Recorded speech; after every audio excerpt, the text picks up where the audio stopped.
Chemo selectivity तो थोड़ा किनारे हो जाता है, मतलब मैंने इसको समाप्त कर दिया है, पढ़ा दिया, इसको भी समाप्त कर दिया है, लेकिन कंपेयर रखना चाहिए, कंपैरिजन नहीं बना के रखेंगे तो फिर थोड़ा सा दिक्कत होगी। रिज्यूम में जो आपने कहा था कि कोई भी केमिकल रिएक्शन अगर दो प्रोडक्ट देता है, अब बोथ आर स्ट्रक्चरल आइसोमर या कॉन्स्टिट्यूशनल आइसोमर, तो वह किस में जाएगा? रेजियो सेलेक्टिविटी में। एक मेजर बनेगा, एक माइनर बनेगा। इसमें सेम वही चीज होगा कि ऐसा केमिकल रिएक्शन जो क्या दे? दो प्रोडक्ट दे। मतलब यहां पे भी यह था A gives B plus C, मतलब यह था। यहां भी ऐसा है कि A gives C plus D।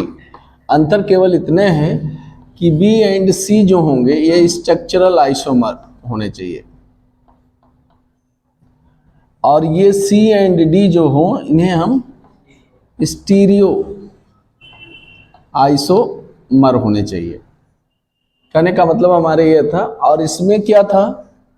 इसमें ऐसा था कि जो A हो वह मल्टी फंक्शनल ग्रुप हो और उसमें से कोई सेलेक्टिव रिएजेंट हो, किसी एक फंक्शनल ग्रुप पे केवल एक प्रोडक्ट बनावे। और जो हम इसको लिखने जा रहे हैं स्टीरियो स्पेसिफिक, इसमें भी ये है केवल ओनली वन प्रोडक्ट फ्री मिलना चाहिए।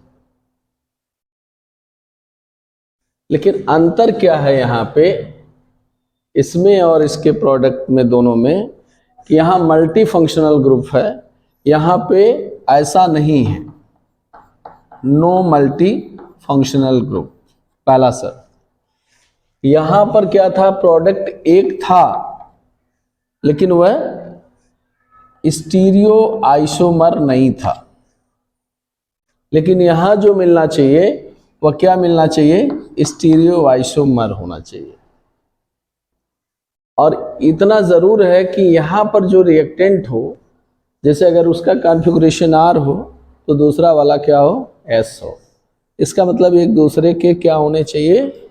मिरर इमेज भी होने चाहिए। तो बहुत अच्छा एग्जाम्पल है। इसके लिए बहुत सारे, मतलब अगर आपको इतना एग्जाम्पल याद है, SN2 रिएक्शन तो आप दे दिए, E2 रिएक्शन याद है तो आपने इसे दे दिया।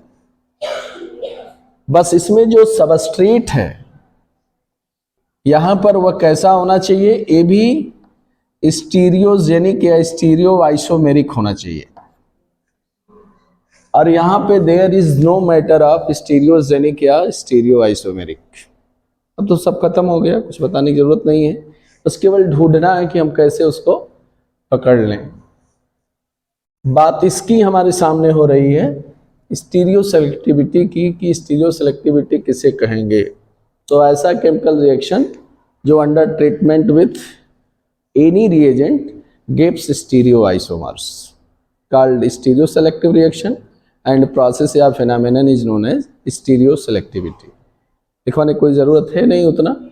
अब इसमें देखा जाए कि कैसे इसको हम लोग आगे बढ़ा सकते हैं। तो एग्जाम्पल तो बहुत सारे हैं जिसमें आप लोगों के सामने हम लोगों ने पढ़ा भी है, कि कोई एग्जाम्पल उठाया जाए।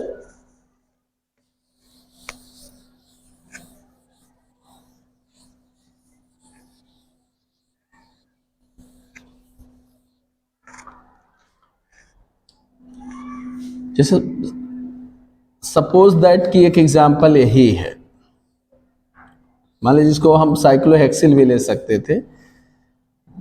इसको मैंने इस तरह से अगर किया, कोई ज़रूरी नहीं है कि यहीं पे रखा जाए, ये हमारा OH ग्रुप लगा दिया गया।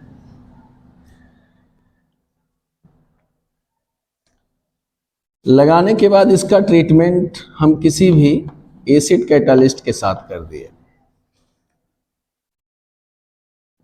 थोड़ा सा ध्यान रखिएगा आप लोग कि ये मेरा कोई रिएक्टेंट है, मेरा ये है। अब इससे क्या बनेगा, यहाँ पे कौन सा रिएक्शन होगा तो सभी लोग जान गए होंगे शायद, E1 रिएक्शन होगा, इसमें दो राय नहीं है। E1 रिएक्शन पहले ही पढ़ाते थे तो कहते थे कि स्टीरियो स्पेसिफिक नहीं है, नॉन स्टीरियो स्पेसिफिक है, या इसे स्टीरियो सेलेक्टिव भी हम कह सकते हैं, क्योंकि रिजियो सेलेक्टिव में भी आते हैं E1 और स्टीरियो सेलेक्टिव में भी आते हैं E1, दोनों में होता है। अब अगर इससे हम देखें तो इससे क्या प्रोडक्ट मिलेगा? E1 रिएक्शन होगा, एल्कोहल है तो एल्कीन बनेगा। तो एल्कीन क्या एक ही बनेगा कि दो बनेगा? दो बनेगा। अब दो एल्कीन कौन सा बनेगा? यही है आपके पास, एक तो यह बनेगा, दूसरा क्या बनेगा? सोचे भी होंगे आप लोग।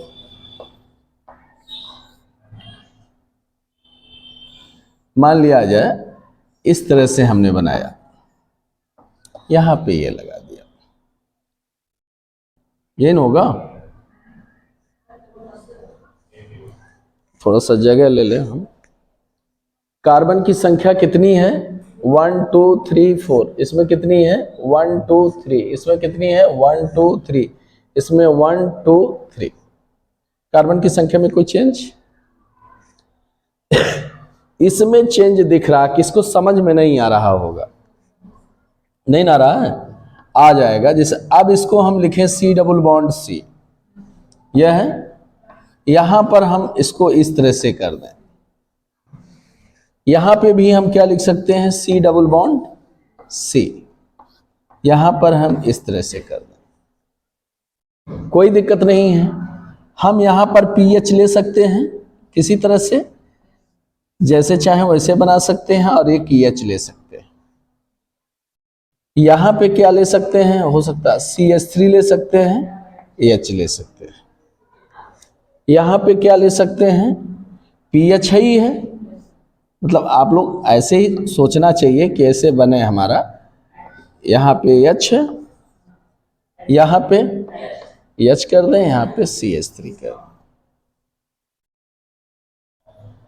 अब एक तो आपका ट्रांस मिला, एक आपका सिस मिला। ये क्या है? ट्रांस। ये क्या है? सिस है। इन दोनों में कौन सा मेजर होगा? ट्रांस मेजर हो गया, और ये आपका माइनर हो गया। अब ये दोनों क्या हैं? ज्योमेट्रिकल आइसोमर है, और ज्योमेट्रिकल आइसोमर क्या है? स्टीरियो आइसोमर है। कि अगर किसी रिएक्शन में इस तरह की घटना होती है तो वह किस नेचर में जाएगा? स्टीरियो सेलेक्टिविटी में जाएगा। मतलब देख सकते थे, अगर ऐसा नहीं होता, मान लिया जाए यही होता, इसी एग्जाम्पल को अगर ऐसे कर देते। क्यों इसको दे रहे हैं? क्योंकि मुझे जरूरत इसकी है कि आप लोग जाने इससे। ये होता और सेम कंडीशन यही लगाते तो क्या कहा जाता, क्या मिलता? स्टीरियो सेलेक्टिव होता, रिजियो सेलेक्टिव होता, स्टीरियो स्पेसिफिक हो जाता,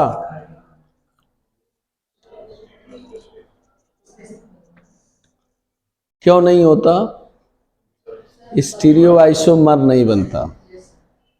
मतलब ये जनरल रिएक्शन हो गया, और ये किस में आ गया? स्टीरियो स्पेसिफिक में आ गया। जरा सा एक कार्बन बढ़ा, ये नॉन स्टीरियो स्पेसिफिक, मतलब स्टीरियो स्पेसिफिक, हाँ इसीलिए कह देते हैं नॉन स्टीरियो स्पेसिफिक। तो यहाँ पर non stereospecific, non stereoselective, non chemoselective, not regioselective. तो there are several type of chemical reactions. तो यहाँ पे क्योंकि सबके पास नेचर होने, सबके पास शर्तें हैं कि अगर कीमो सेलेक्टिव है तो हमें फंक्शनल ग्रुप कंसीडर करना ही है, और कोई न कोई सेलेक्टिव रिएजेंट चाहिए। अगर हमें रिजियो सेलेक्टिव में जाना है तो हमें ऐसा सबस्ट्रेट होना चाहिए जो दो प्रोडक्ट बना दे, और बनाने के साथ साथ दोनों कॉन्स्टिट्यूशनल या स्ट्रक्चरल आइसोमर होने चाहिए। और स्टीरियो सेलेक्टिव में यह होना चाहिए कोई ऐसा रिएक्शन हो जो क्या बना दे? Stereo isomer. मतलब ये सारी चीज़ें हम लोगों को पहले से निर्धारित करके रखना चाहिए।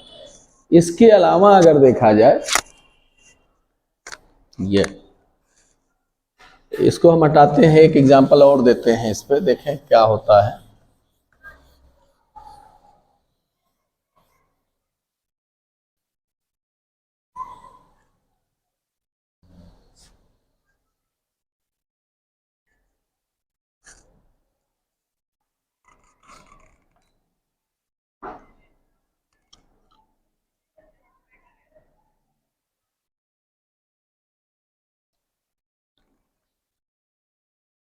इसको शायद पढ़े होंगे आप लोग, अगर नहीं पढ़े होंगे थोड़ा बताइएगा इस तरह से दिए जाए।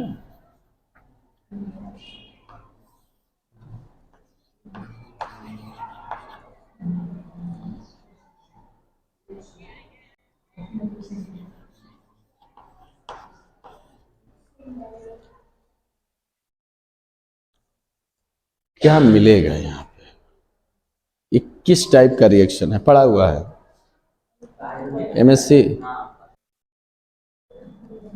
अगर अगर इसी को बदल देते तो बता ले जाते आप लोग। इसी को अगर हम थोड़ा देखिए, थोड़ा कठिन इसलिए हुआ कि थोड़ा सा हमने इसमें अगर इस तरह से किए होते, सिर्फ यही इतना किए होते, थोड़ा सा आ रहा है लग रहा है, OSO4H3O+, तब शायद आसान हो जाता।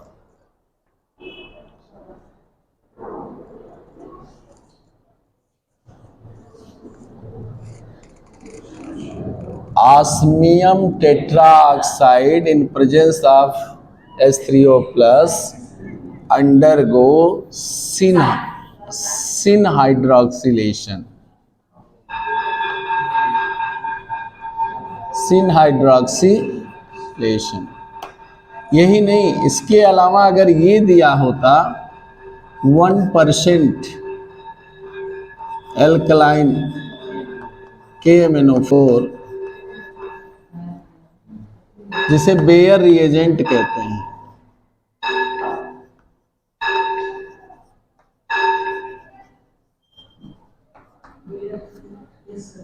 ये भी क्या करता है, सिनहाइड्रोक्सिलेशन। तो मैंने आपको एक फार्मूला बताया था कि जब एल्कीन पर ब्रोमीन का एडिशन होता है, हाँ, सिस एल्कीन हो और एंटी अगर एडिशन करने वाले हो तो क्या मिलता है, रेसमिक मिक्सचर। सिस प्लस एंटी मतलब सिस प्लस ट्रांस बराबर रेसमिक, मतलब जो रिएजेंट हो एंटी हो, लेकिन यहाँ रिएजेंट क्या है, सिन है। अगर ब्रोमीन होता ट्रांस होता, और ये है तो क्या होता, सिन होता। इसीलिए मैं याद कर, तो उसका जस्ट उल्टा इसमें होगा। यहाँ अगर ट्रांस एल्कीन है, नहीं, जैसे ये एल्कीन ट्रांस हो और सिन एडिशन करने वाला रिएजेंट हो तो रेसमिक मिक्सचर हो, क्योंकि उसका उल्टा हो जाता है। बताए थे, बहुत प्रयास किए थे, वो क्वेश्चन आता भी है। हाँ, TTM TS जैसा TCR, और फिर अगर रहेगा यहाँ पे CCM हो जाता है, वहाँ पे इस तरह का रिएजेंट जब होता है। तो हाँ, तो इस उसका उल्टा एक याद रखिए, दूसरा उलट दीजिए, तो उसमें आप लोगों का काम चल जाएगा। तो यहाँ पे अब समझ में आ गया कि यहाँ जो मिलेगा वह रेसमिक मिक्सचर मिलेगा, नहीं मिलेगा, रेसमिक मिक्सचर जो मिलेगा वह ये मिलेगा। अगर एक OH यहाँ है, H यहाँ है, H यहाँ है, OH यहाँ है, COOH यहाँ है, COOH यहाँ है, तो यहाँ पे जो मिलेगा वो क्या मिलेगा, COOH तो यही रहेगा। इसका मिरर इमेज क्या हो जाएगा, OH H OH H, ये हो जाएगा। एक आपका क्या होगा, D होगा, तो एक आपका क्या होगा, L होगा। एक आपका अगर R लिखते हैं तो एक आपका S होगा। मतलब ये दोनों जो होंगे एक दूसरे के इनेंशियोमर होंगे। ये हम लोगों के सामने ऐसा क्वेश्चन आ सकता है, मतलब एक क्वेश्चन रहेगा तो हम कर सकते हैं। अब चाहे ये एग्जाम्पल हो, चाहे ये एग्जाम्पल हो, चाहे कोई एग्जाम्पल हो, वो ला के दे सकता है। तो किस नेचर का रिएक्शन होगा?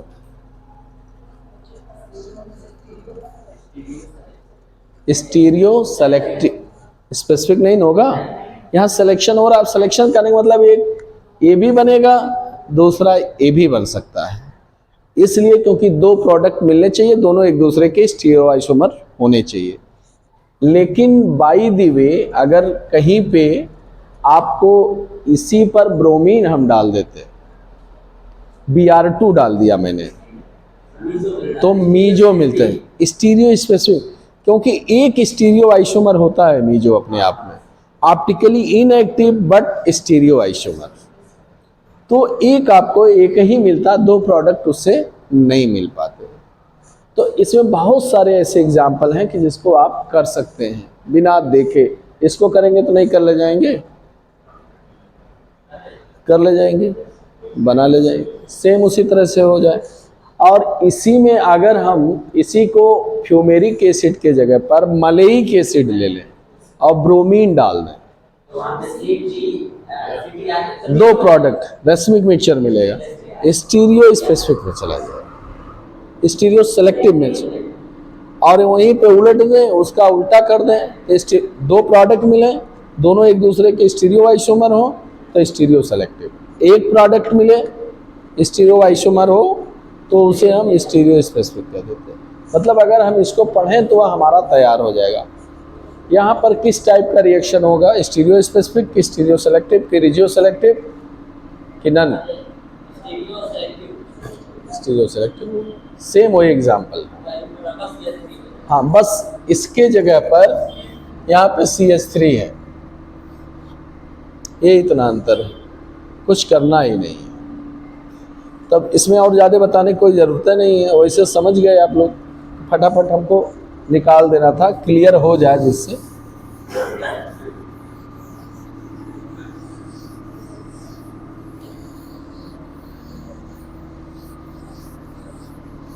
अगर मान लिया जाए ये दिया जाए, यहाँ पर ये दिया हो, यहाँ पे PH हो, यहाँ पे H हो, यहाँ पे CH3, और यहाँ पे लिखा हो EQNaOH,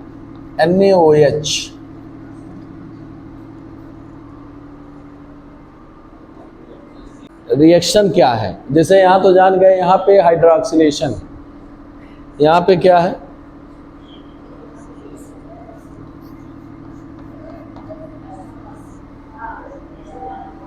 It is the stereochemistry of unimolecular nucleophilic substitution reaction। दो प्रोडक्ट देगा, एक ये बनेगा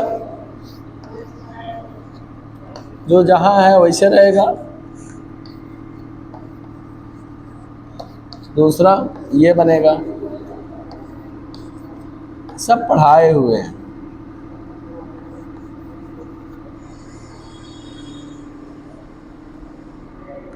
तो ये सारे क्वेश्चन बहुत आसान है,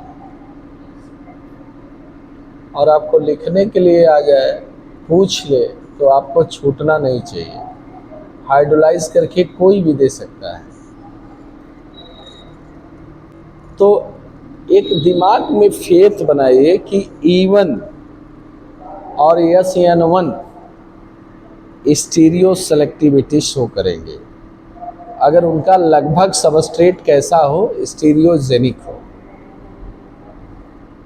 और अगर मान लिया जाए E2 है और SN2 है रिएक्शन, तो स्टीरियो स्पेसिफिक में जाएगा। मतलब अपने दिमाग को कैसे हम किसी जगह पे खड़ा होके अपना कोई छोटा एग्जाम्पल लेके उसको डिक्टेट कर, अभी इस पे तो बहुत सारे एग्जाम्पल होंगे, लेकिन इसमें से इतना जान लें तो बहुत ज़्यादा हो गया। अब स्टीरियो स्पेसिफिसिटी क्या है, इसको हटा सकते ही हैं।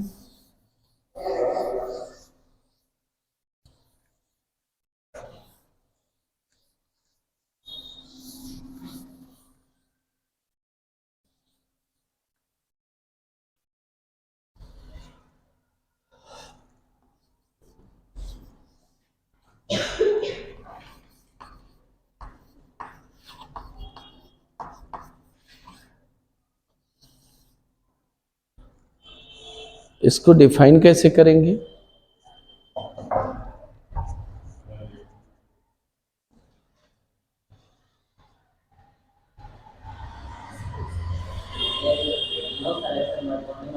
Those chemical reaction which gives only one product, which are stereo is stereogenic या stereoisomeric, called stereo specific reaction। तो वहाँ क्योंकि अब सेलेक्टिविटी नहीं है, जो आपको परोसा जाएगा वही आपको खाना है, चाहे वह चावल दाल रोटी सब्जी हो, चाहे चावल सब्जी हो, चाहे रोटी सब्जी हो, वही मिलेगा जो आपके पास है पहले से। तो इसमें A gives only one product, only one, दिमाग में ये रखना है।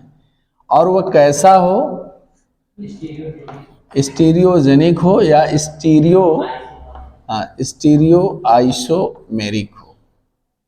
मतलब किसका? ए का, जो यहां लें उसका आइसोमर हो। जैसे एक एग्जाम्पल से हम लोग देखें, जैसे ये दिया गया है, यहां पे मैंने लिखा Br, यहां पे लिखा C6 नहीं H13 H, और यहां पे कर दिया CH3, और इसमें मैंने डाला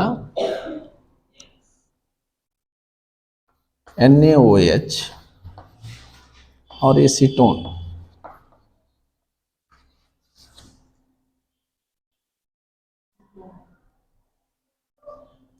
SN1 reaction favors polar solvent. Acetone is a non-polar solvent. NaOH provide strong base as well as strong nucleophile। यहाँ दोनों काम, क्योंकि वहाँ एक्वस NaOH था, यहाँ NaOH मीन्स कॉन्क होगा।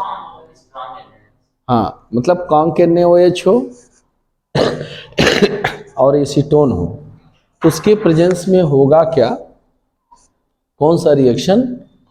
SN2 reaction. और SN2 में सभी लोग जानते हैं attack of nucleophile from back side. तो अगर इसकी स्टीरियो केमिस्ट्री जो है, मान लिया जाए, हमने मान लिया इसकी स्टीरियो केमिस्ट्री R है, तो वहां जो मिलेगा यस ही मिलेगा, इन्वर्टेड प्रोडक्ट मिलता है, इन्वर्जन इन कॉन्फ़िगरेशन होता है, सब लिखवाया गया है।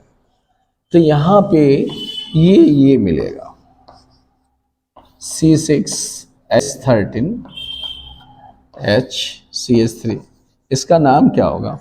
अगर कोई पूछे ऐसे लिख दे, कह दे write the name, correct name of reactant and products. Stereogenic centre हो, स्टीरियोजेनिक का मतलब कि दोनों का मॉलिक्यूलर फार्मूला सेम हो चाहे ना, लेकिन स्टीरियोजेनिक का मतलब वो है उस स्पीसीज का हो, उसमें stereo isomeric centre means carbon chiral present. तो ये क्या हो जाएगा? लेकिन गलत जवाब है। या तो लिखेंगे यस, या तो लिखेंगे माइनस, और माइनस को या तो कहते हैं यम। It is also a term of configuration, absolute configuration. तो ये होगा, उसके बाद होगा ऑक्टेनॉल 2 होगा। अब इसका नाम अपने आप जान गए, R होगा या प्लस होगा या P होगा। नहीं, अभी नहीं, हाँ अभी नहीं, लेकिन है वही कि अगर प्लस साइन है तो पॉजिटिव P हम लेंगे। तो ये तीनों हम यूज कर सकते हैं, क्योंकि इसके बाद उसको बताएंगे, तो इसलिए मैंने इसको जरा सा दिया। Plus derive, P is derive from plus sign और M is derive from minus sign. Minus sign means anticlockwise rotation of PPL by the compound, और प्लस साइन का मतलब clockwise rotation of PPL through the compound.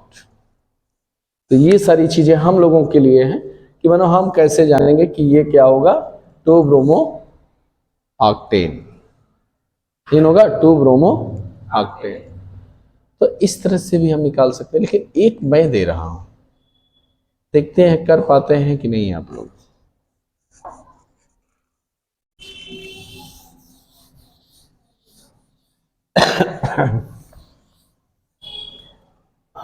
दिमाग खराब हो गया। यहां पे ऐसे मैंने बनाया,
सेम मैंने वही लिखा, 2।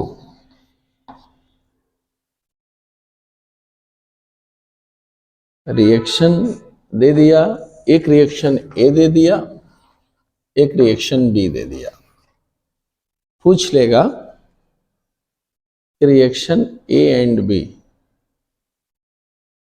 ए are stereospecific reaction, A and B both are stereospecific reaction, और सी में दे दिया A and B both are stereoselective reaction, या एक दे दिया स्टीरियो सेलेक्टिव रिएक्शन।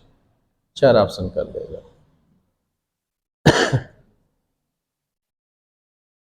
क्यों ऐसा मैंने बोला? क्योंकि ये दोनों कार्बन जो हैं स्टीरियोजेनिक है ना, इसलिए जब भी बात आएगी तो 2 ही की बात आ सकती है, स्टीरियो सेलेक्टिविटी की बात इसमें हम देख सकते हैं, या स्टीरियो स्पेसिफिसिटी की बात देख सकते हैं। अब अपना कॉन्सेप्ट लगाएंगे, ठीक है, सोचे रहिए। दूसरा एंटी है तो एंटी एंटी ही मिलेगा ना, और दूसरा एंटी नहीं है, सिन है तो एंटी मिलेगा, यही पहचान है फट दे। अगर eliminating group are syn during course of E2 reaction they always gives anti, मतलब ई प्रोडक्ट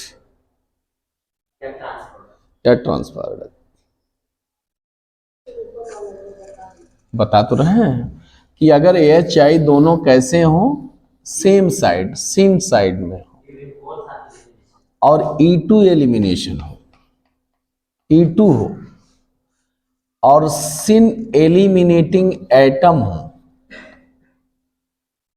सिन एलिमिनेटिंग एटम हो, तो हमेशा कौन सा प्रोडक्ट मिलेगा? ई मिलेगा। और यहां पे अगर एंटी एलिमिनेटिंग एटम हो, लिख लीजिएगा कहीं, हमेशा भविष्य में काम आएगा, चाहे करोड़ों नहीं अरबों कई पीढ़ी बीत जाएगी तो आएगा वही। अगर एंटी एलिमिनेटिंग क्या हो, एटम्स हो, और प्लस C2 रिएक्शन हो, तो हमेशा क्या होगा, यहां पर देख करके ही बता सकते हैं। अब यहां सिन मिल रहा कि एंटी, मतलब थोड़ा सा अब इसको समझने का मतलब, जो ई एल्कीन मिल रहा है और जो यहाँ पर एंटी वाला है वह जेड मिलना चाहिए, मतलब सिस हाँ होगा। अब इसको कैसे समझा जाए? अगर सपोज दैट ही मान लिया जाए दोनों सेम साइड में है, एक तरह से इसको ऐसे भी समझाया जाता है कि इसको सेम साइड है तो प्लस मान लिया जाए, और जो E2 हमेशा एंटी एलिमिनेशन देता है, इसको क्या मान लिया जाए, माइनस। दोनों को मल्टीप्लाई किया जाए तो आएगा माइनस, और माइनस का मतलब होता है E। सपोज दैट इसको भी देखा जाए उसी फार्मूले पे फॉलो करता है कि नहीं, एंटी एलिमिनेशन है तो ये माइनस होगा, इनटू ये भी माइनस होगा, माइनस इंटू माइनस क्या हो जाएगा, प्लस हो जाएगा। प्लस को क्या मानेंगे, जेड मानेंगे। हाँ, मतलब सिस मानेंगे, या ये लिख दिए सिस, मतलब जेड लिखा जाए चाहे सिस लिखा जाए, जेड लिखा हुआ है, प्लस का मतलब जेड। अब इसको कैसे हम करते हैं, जब हम इसका क्या बनाते हैं, न्यूमैन प्रोजेक्शन फार्मूला, जिसको बनाने आ जाएगा, या साहार्स फार्मूला। उसके बाद वह करके करेगा तुरंत अपने आप उससे वह मिलेगा, उससे यह मिलेगा। ये आपका फिशर फार्मूला है, इक्लिप्स फार्म है। इससे आपको सिर्फ यह फार्मूला आपको लाइफ टाइम तक मदद करेगा। ये फार्मूला अपना याद रखिएगा। स्पेसिफिसिटी। अब आता है asymmetric synthesis.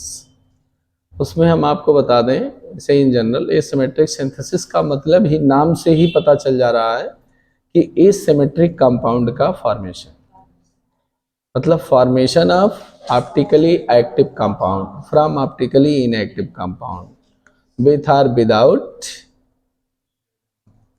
chiral substance act as a catalyst called asymmetric synthesis. It is divided into two groups. एक होता है एब्सोल्यूट एसिमेट्रिक सिंथेसिस और दूसरा होता है पार्शियल एसिमेट्रिक सिंथेसिस। तो किसमें एब्सोल्यूट और पार्शियल में किसमें आपको कायरल सब्सटेंस की ज़रूरत पड़ती है और किसमें नहीं ज़रूरत पड़ती है? एब्सोल्यूट में ज़रूरत नहीं पड़ती है, बस एक सिंपल रिएक्शन है कि ऑप्टिकली इनएक्टिव कंपाउंड होगा, ऑप्टिकली एक्टिव बन जाएगा। उसमें ऑप्टिकली एक्टिव तो बनाना ही है, बनाना है, ऑप्टिकली एक्टिव सबस्ट्रेट भी हो जाते हैं। तो इसका मतलब कोई न कोई आपका सबस्टेंस का मतलब क्या, कैटलिस्ट भी हो जाता है, सबस्ट्रेट भी हो जाता है, दोनों हो सकते हैं, ऑप्टिकल एक्टिविटी शो कर सकते हैं ऑप्टिकली एक्टिव। तो उसमें आपका क्रेम्स रूल और प्रिलाग रूल दोनों लागू हो जाते हैं। तो जो आपका एब्सोल्यूट है वो बहुत सिंपल है कि ऑप्टिकली इनएक्टिव से ऑप्टिकली एक्टिव का formation without using chiral substances as a catalyst. लेकिन जो आपका पार्शियल एसिमेट्रिक सिंथेसिस है उसमें आपको क्या बनाना है, कायरल सब्सटेंस यूज करना पड़ेगा और अप्लाइंग द क्रेम्स रूल या एंटी क्रेम्स रूल और प्रिलाग रूल, ये तीन जो हम आपको पढ़ा दिए हैं। तो इसका मतलब अगर आप पढ़े हैं अच्छे से क्रेम्स रूल को तो ये यूनिट समाप्त हो जाती है, मुझे दोबारा पढ़ाना नहीं पड़ेगा।